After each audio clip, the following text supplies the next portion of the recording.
Hey, where my 1937 shotties at? Come on, holla at you, boy. Oh, what? They physically can't holler anymore? Oh, well, that's fine. We can still, they're in a nursing home?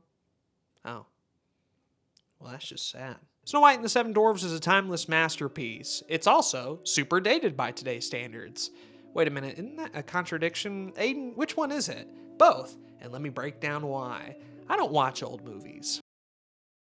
I mean, I do, just not that old. Yeah, black and white, baby. Be honest, when's the last time you've watched a film from the 30s? Go ahead, leave it down in the comments below. I will be judging you.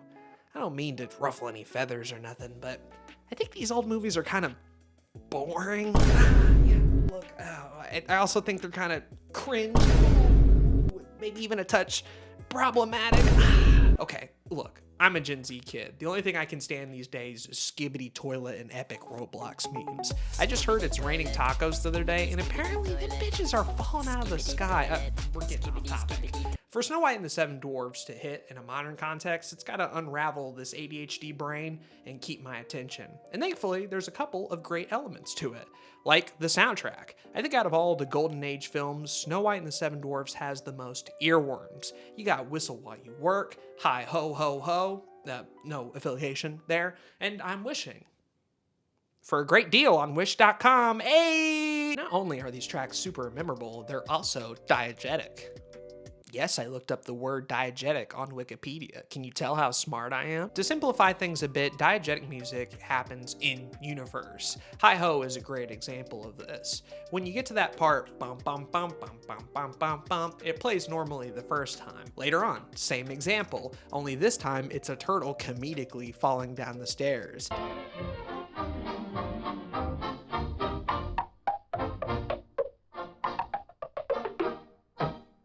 It's a great blend of not only slapstick comedy, but melding it together with music creates a fun little detail that I just don't see often in animated films. Even if you don't like the music as much as I do, I'm sure you'll agree with this next positive: the dwarves are the best part of Snow White. How can you not enjoy this cast? Sneezy, Doc, Happy, Gimli, and Peter Dinklage? Oh, wait a minute. That's only 5 dwarves. If you want my official tier list of these guys, it goes as follows. Number 1, Grumpy. He's like an incel and a redditor. All he does is say women and spit on the ground.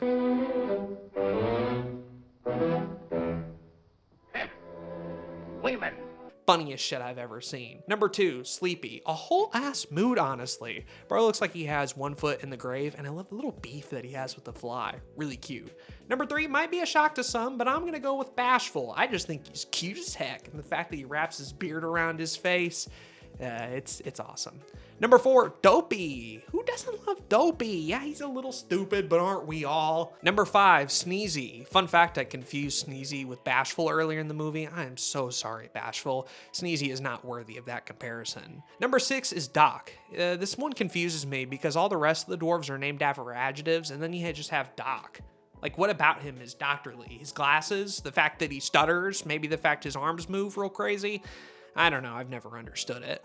And finally, number 7, the bottom of my list, it's Happy. And look, Happy stands, before you get on my case, I don't really care. He's just the most boring to me. Like, being happy is a trait that all of these dwarves have, and nothing about his design screams happy to me. In fact, he looks so much like Doc. Again, I confuse the two often.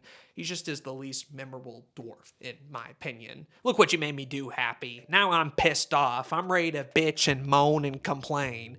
Remember how I called Snow White dated earlier? Well, one of the key reasons why has to do with Snow White's voice. Look, nothing against Adriana Caselotti, or however you pronounce that name, I probably got it wrong. I just don't like her voice. It's very high-pitched and hard to understand. I'm awfully sorry. I didn't mean to frighten you, but you don't know what I've been through. This is the only Disney movie where I have to really pay attention to the dialogue, or I'll just straight up miss lines. Something about it and the way she talks just isn't how people sound anymore, and it doesn't really benefit Snow White either. Another problem I have with Snow White is that the human characters and the cartoon characters, yeah, they clash a lot. You can tell a lot of the humans were rotoscoped, and I kind of wondered, was this a stylistic choice or just a limitation? In the research I did, it seems to point toward the latter. Disney had released a short called Goddess of Spring, where the female lead, Persephone, wasn't animated all that well. I mean, I'm saying that. How bad could it possibly be? Go ahead, put up footage. Oh, jeez. Why she look like Octodad? Yeah, it was a bit off-putting to say the least. So a lot of the animation staff just resorted to rotoscoping, which these days kind of look out of place and a bit uncanny valley, especially close-ups on their faces. There's this one scene where Dopey is in a trench coat with Sneezy, I believe, dancing with Snow White. And while Dopey's big cartoonish head looks fine, when it's having to interact with Snow White's realistic human head, it just, I don't know. Something about this scene has always bothered me. Hopefully I'm not the only one. I don't know what the magic mirror's deal is. Like, all things equal, they look the same. Like, not Snow White's not more beautiful than the Queen. She's just younger. just more about the magic mirror than the beauty, I guess. The funny part to me is the Queen, a character who's based on beauty, ironically looks a lot better when she turns into the witch. She goes from a realistic looking character to a cartoony one, and I'd say the witch's design holds up rather well, where the Queen has a great costume and outfit, but her face suffers a lot of the same problems. Thirsty?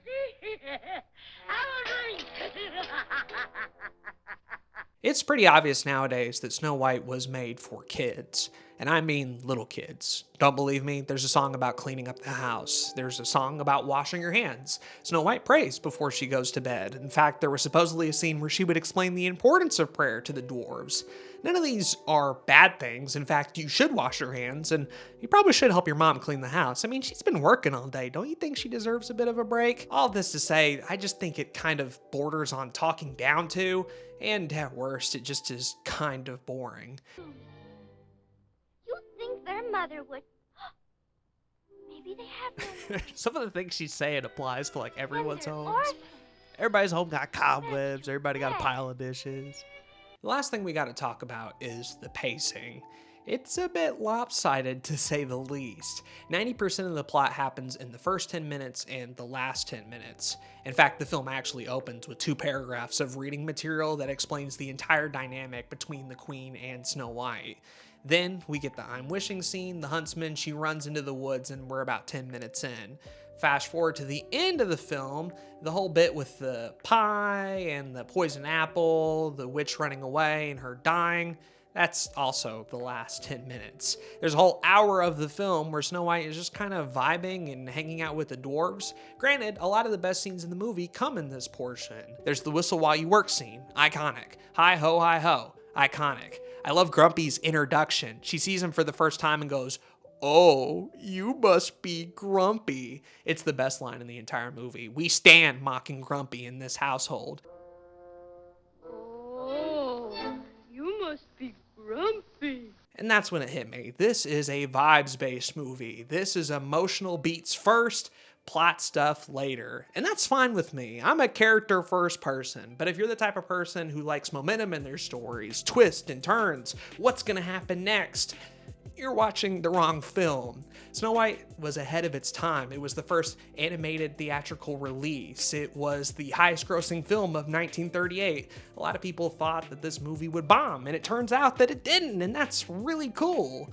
And nowadays, I feel like it's held up remarkably well. Yes, there are flaws. It's dated, of course, but in the parts where it really counts, I think it's kind of a timeless masterpiece. You just gotta know what you're getting into. You gotta be ready for the rhyming, the sometimes off-putting animation, the occasional technical issues, and a lot of pacing that ultimately feels like it's getting dragged out. If you're willing to accept all this, I think you can enjoy Snow White and the Seven Dwarfs in a modern context. I know I sure did when I was a kid, and I'm sure my kids will feel the same way. Snow White and the Seven Dwarfs gets 4 out of 5 stars.